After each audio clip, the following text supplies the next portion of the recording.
복된 하루가 되시기를 주님의 이름으로 간절히 축원을 드립니다. 오늘 49장에 있는 말씀은 46장부터 시작된 이스라엘과 그리고 그 주변에 있는 주변 모든 나라들에 대한 멸망에 대한 말씀이고 또한 그 하나님의 명령인데요. 특별히 유대민족과 아주 가까이 애국과 아니면 블레셋과 이런 가까이 있는 나라들에 대한 또한 큰 나라들에 대한 멸망도 있지만 또 오늘은 잘 들어보지 못한 모아브리가 암몬, 에돔 그리고 다메섹, 게달과 하솔이라는 이런 자그마한 민족들까지 바로 오늘 멸망하게 될 것이라는 심판에 대한 하나님의 말씀의 기록들이 기록되어져 있는데 우리가 알고 있는 이 역사의 큰 흐름을 가만히 보면 물론 인본주의적인 입장에서 본다면 어느 한 사람이 등장하거나 어느 한 집단이 등장해서 어떤 이러한 나라와 혹은 또 어떤 세계의 역사를 바꾸어가는 것처럼 이렇게 말하거나 혹은 또 소개하는 경우들이 많이 있지만 사람 한 사람이 사실 역사를 바꾸거나 또한 역사를 뒤집는 일은 사실은 흔치 않습니다. 아니, 없다고 해도 과언이 아닙니다. 왜냐하면 세상의 모든 태초부터 또 지금까지의 모든 역사 가운데 그 역사를 주관하시고 섭리하시는 분은 바로 하나님이시기 때문인 줄로 믿습니다. 하나님이 뜻을 두시고 역사하시고 바꾸어 가시면 사실 사람이 무언가를 노력하고 애쓰고 힘써도 다른 사람의 뜻대로 그것을 바꾸거나 뒤집기는 어렵다라는 사실이죠. 이스라엘 나라가 있긴 하지만 과거 그 주변에 있는 모든 나라를 통치했던 애굽이 있었습니다. 그렇지만 애굽도 결국은 멸망하게 되고 무너지게 됩니다. 그 후에 아수르도 있었고 바벨론도 있었고 그 뒤에 여러 가지 많은 역사적인 어떤 큰 힘을 가진 나라들이 등장했지만 그도 역시 역사 가운데 결국은 묻혀져 가거나 아니면 흘러가게 된 것을 보게 됩니다. 그렇다면 하나님께서 왜 이렇게 역사하시고 또한 그 역사 가운데 하나님께서 섭리하시는 것은 과연 무엇일까? 우리는 가끔 하나님께 왜 나에게 이런 일이 혹은 또 내 주변에 이런 일이 또한 우리의 삶 가운데 이런 어려움들이 고난들이 혹은 또 고통들이 있어야 되느냐고 묻는 경우들이 종종 있습니다. 그렇다면 과연 내 인생의 전체의 그 고통과 그리고 그 고난과 그런 어려움만 있느냐? 아니요, 그렇진 않죠. 우리의 일생에도 이렇게 어쩌면 고난도 고통도 있지만 또 그때가 지나고 나면 하나님의 은혜와 하나님의 사랑을 느끼며 살아갈 때가 또한 훨씬 더 많이 있는 것을 보게 됩니다. 최근에 우리는 코로나를 겪었습니다. 코로나 기간 동안 왜 하나님께서 이 세상 가운데 역사 가운데 왜 이런 어려움을 또한 왜 이런 질병을 주는지 사실 우리는 많이 하나님께 기도하며 묻기도 하고 또한 하나님의 뜻이 어디에 있는지 또한 우리는 찾기도 했습니다. 그렇지만 하나님의 뜻이 무엇인지 우리는 쉽게 알 수 없습니다. 다만 하나님의 섭리와 역사 가운데 하나님께서 왜 이 세대와 시대 가운데 이 코로나 바이러스를 허락하셨는지 그리고 모든 나라들이 이 코로나 바이러스 때문에 이렇게 힘들어하며 고통 가운데 있었지만 정말 이 코로나가 왜 왔는지 하나님의 뜻이 무엇인지를 우리가 궁극적인 목적이 무엇인지를 우리는 잘 알지는 못합니다. 하지만 그런데도 분명히 하나님의 뜻과 섭리가 있고 역사가 있는 줄로 믿습니다. 오늘 본문에서 하나님께서 이스라엘뿐만 아니라 이스라엘 주변에 있는 모든 나라들 가운데 하나님께서 심판과 또한 하나님께서 그들 가운데 어쩌면 멸망이 있을 것을 말씀하십니다. 그런데 왜 이렇게 그 지역과 그 주변에 있는 모든 나라들을 하나님께서 다 이렇게 멸망 가운데 들어가게 하신 것일까? 그건 바로 세상에 있는 모든 역사가 하나님의 섭리 안에 있다는 것을 깨닫고, 그리고 오직 하나님만 바라보라는 하나님의 명령과 말씀이 바로 이 안에 담겨져 있는 줄로 믿습니다. 오늘 본문에 있는 말씀 23절의 후반절에 보면 사람들이요 비틀거리며 평안이 없다고, 또한 수치를 당할 것이라고 말씀하고 있습니다. 바벨론의 군대가 몰려오게 되면 온 다메섹뿐만 아니라 온 나라 이스라엘 백성들에게도 역시 평안이 사라지게 되고, 그리고 또한 흉한 소문과 수치를 당하는 일들이 생겨나게 될 것이라고 말씀하고 있습니다. 먼저 우리 가운데 고난이 찾아오면 우리는 이런 낙심하며 또한 평안이 사라지고, 그리고 부끄러움으로 인하여 우리가 얼굴을 들 수 없을 때가 많이 있습니다. 하지만 그 가운데서 분명히 하나님은 우리에게 주시는 말씀과 또한 메시지가 있습니다.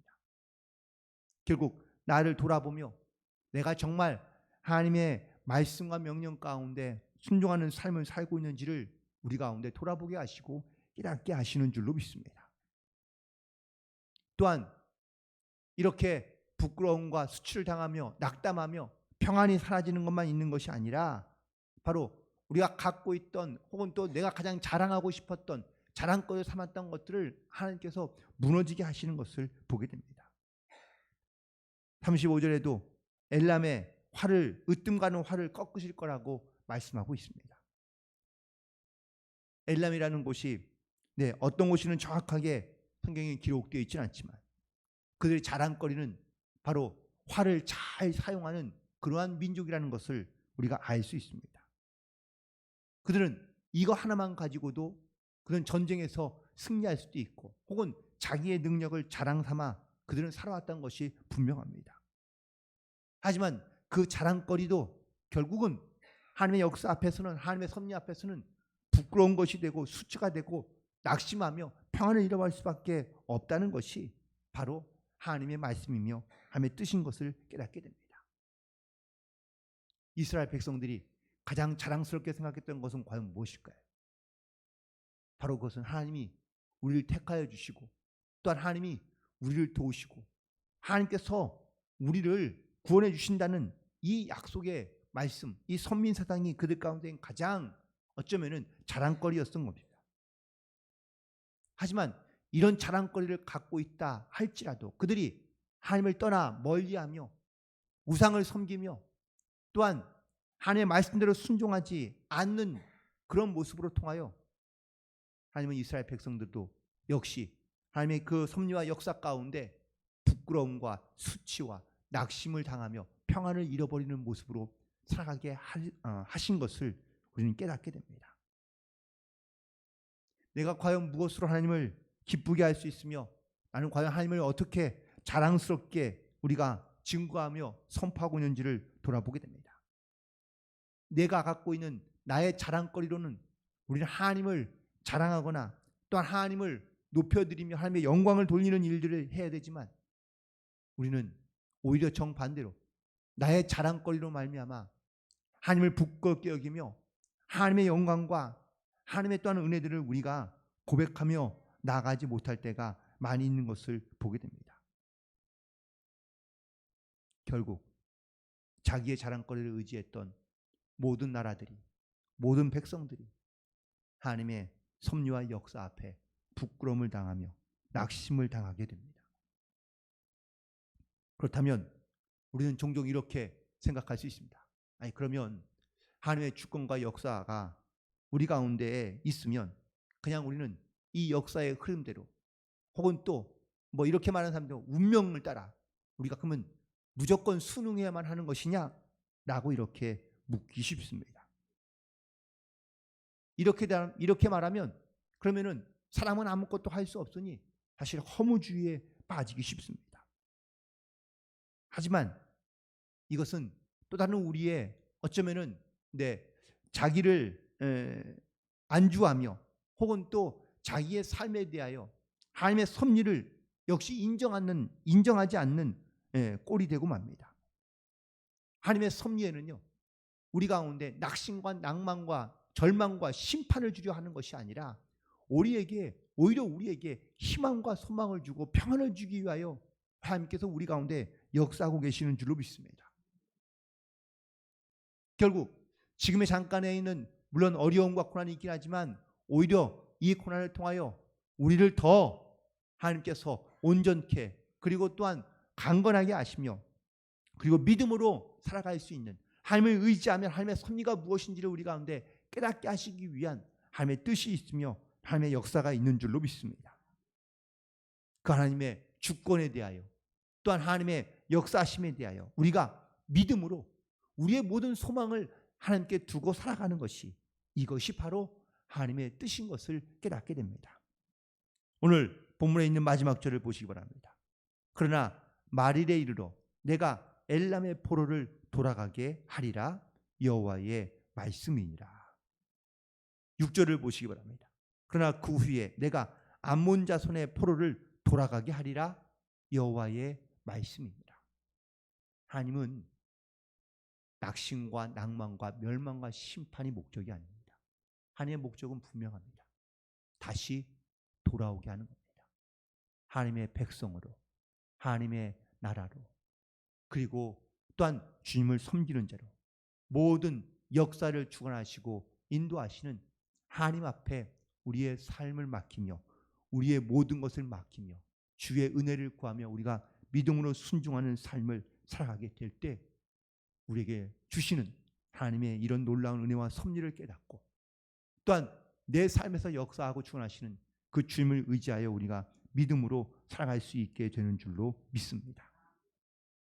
오늘 본문은 분명 많은 나라들과 민족들 가운데 하나님의 심판이 임하고 있다는 것을 분명하게 말씀하고 있습니다. 그러나 여기에 소망이 없는 것이 아닙니다. 하나님께서 분명히 다시 돌아오게 하시겠다고 말씀하고 계십니다. 그들에게 소망을 주십니다. 그들에게 하나님의 뜻이 무엇인지를 깨닫게 하시며 하나님의 목적이 무엇인지를 그들 가운데 알려주고 계십니다. 결국 코로나를 통해 사실 우리가 많은 어려움을 겪고 또한 많은 것이 달라지긴 했지만 오히려 이 사건을 통하여 하나님을 믿고 하나님을 알며 하나님의 섭리와 역사 가운데 하나님의 뜻이 무엇인지를 분별하게 하는 그런 믿음의 백성들을 하나님께서 또한 분별케 하시고 깨닫게 하시며 또한 이 역사를 다시 한번 주님의 주권 가운데 이끌어 가시기 위하여 우리 가운데 깨닫게 해주신 사건인 줄로 믿습니다. 과연 우리는 지금 어떻게 하나님의 말씀과 하나님의 또한 섭리와 역사 가운데 우리가 소망을 가지고 믿음으로 순종하며 나아가고 있는지를 다시 한번 돌아봅니다. 오늘날 우리의 자녀들과 다음 세대들에게 하나님의 뜻이 무엇인지를 깨닫게 하며 또한 하나님의 섭리가 우리 가운데 삶 가운데 어떻게 역사하고 있는지를 우리가 선포하며 증거하는 삶을 살아갈 수 있게 되기를 간절히 소망합니다. 비록 하나님께서 우리 가운데 고난을 허락하셨지만 또한 우리 가운데 이 고난과 아픔으로 인하여 우리가 힘들며 또한 고통 가운데 있을지라도 하나님 반드시 하나님의 소망을 두고 우리 가운데 역사하시며 구원해 주시고 또한 우리의 유일한 소망이 되어 끝까지 믿음을 지키며 인내하며 승리하며 살기를 원하시는 하나님의 이 귀한 말씀과 뜻을 깨닫고 그 믿음과 소망을 가지고 끝까지 주님 안에 동행하며 승리하며 나아갈 수 있는 모든 성도들이 되시기를 주님의 이름으로 간절히 축원을 드립니다. 기도하시겠습니다.